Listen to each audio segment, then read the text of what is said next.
Assalamualaikum warahmatullahi wabarakatuh.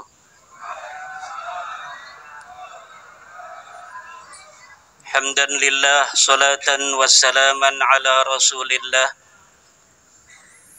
Sayyidina Muhammad ibn Abdillah alladhi wulida fi Makkah al-Mukarramah wa dufina bil Madinah al-Munawwarah la nabiyya ba'dah.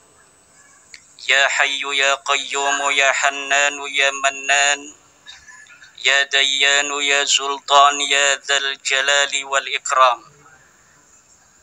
Amma ba'du, faya ashabal fadail, jamaah tarawih Masjid An-Nahdah, Gedung PBNU Jakarta Pusat. Alhamdulillah, malam hari ini adalah malam yang ke-16 kita sholat tarawih. Tradisi masyarakat di kampung saya di Banten tuh kalau sudah malam ke-16 ini ibu-ibu sibuk bikin ketupat. Kenapa? Untuk menyambut imam baca doa kunut. Ada yang bikin ketupat, ada yang bikin lemper, ada yang bikin selimpo. Saya tidak tahu apakah di daerah lain ada di Indonesia yang dalam menyambut malam 16 Ramadan ada tradisi bikin ketupat atau tradisi kunutan. Ini tugasnya Les Bumi, bukan tugasnya LBM. Ini mesti dimitigasi di Indonesia ini, daerah-daerah mana saja yang ada tradisi kunutan dalam menyambut kunutnya imam. Karena ini adalah tradisi Islam Nusantara. Ini penting karena Islam Nusantara adalah tipologi Islam yang sudah terbukti memiliki kesaktian.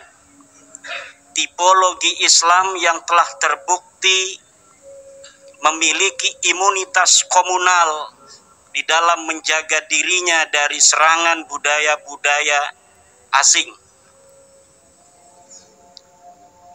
Kenapa saya katakan bahwa Islam Nusantara ini memiliki kesaktian?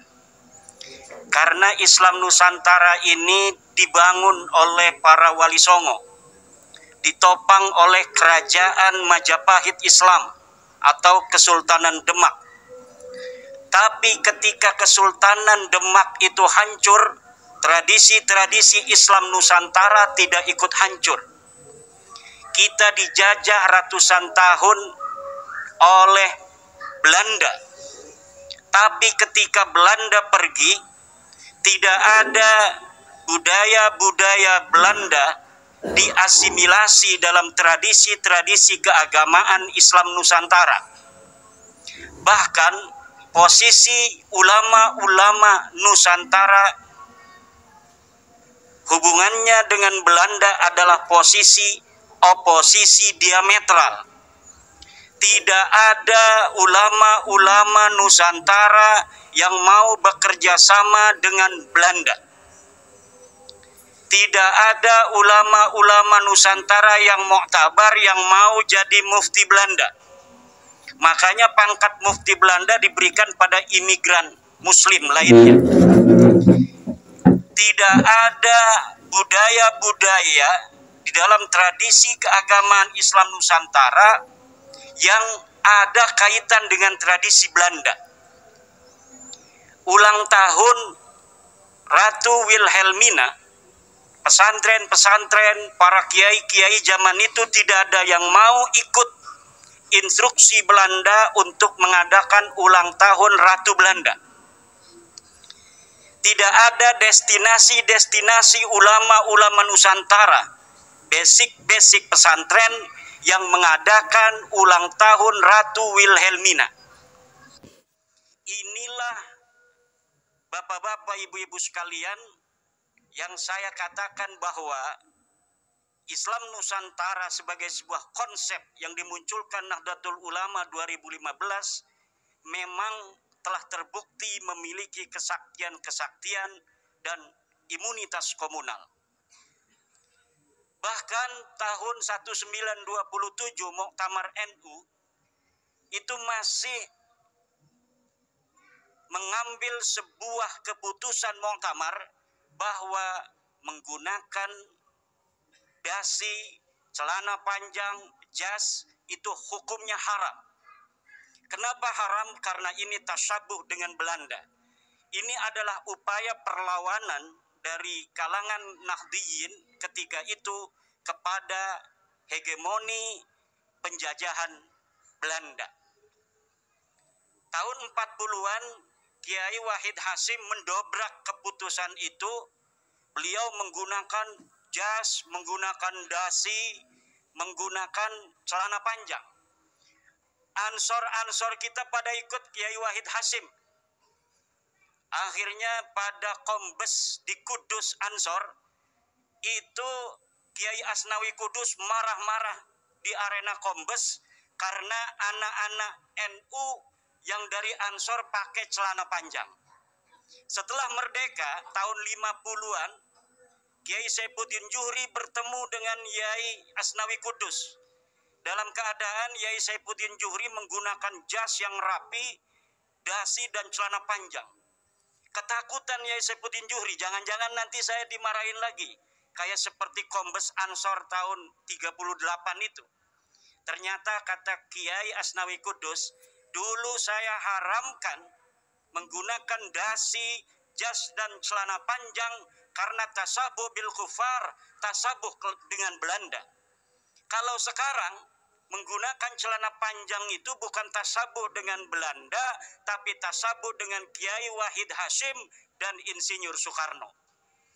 Akhirnya dihalalkan itu kama qala Syekh Asnawi Kudus.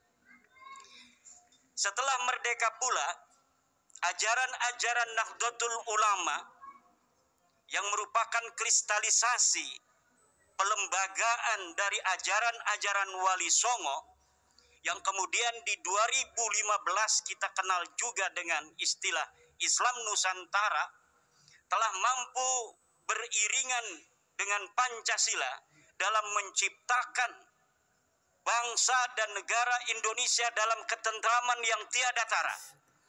Memang ada beberapa masalah di sana, tetapi relatif semua itu bisa untuk ditangani oleh kebangsaan kita yang mayoritas muslimnya adalah Muslim Nahdlatul Ulama, Muslim Islam Nusantara, Muslim daripada ajaran-ajaran Wali Songo. Maka ketika kita hari ini ingin ikut serta dalam rangka menjaga ketertiban dunia, sudah saatnya Nahdlatul Ulama membawa konsep Islam Nusantara ini bukan hanya ke level nasional, tapi juga go internasional.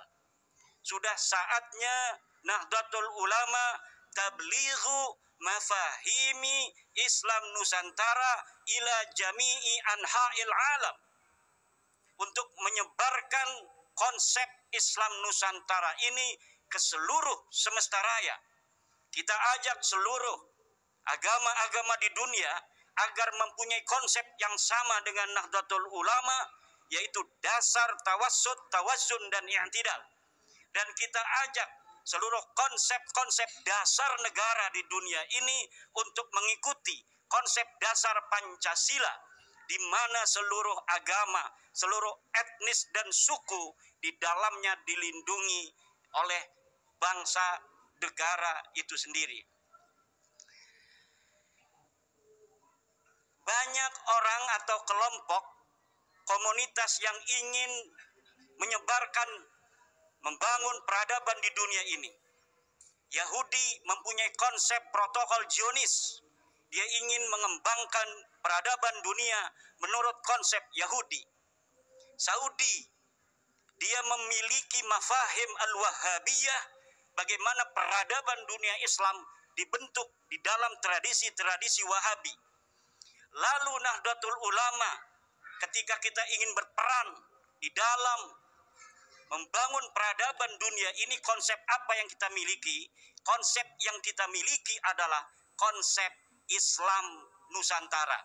Maka sudah saatnya kita kristalkan ini konsep Islam Nusantara untuk merawat jagat dan membangun peradaban al-muhafadzah 'ala al-qadimis salih wal akhdu bil jadidil aslah, yaitu dengan membakukan konsep Islam Nusantara baik di dalam definisi, filosofi maupun teori.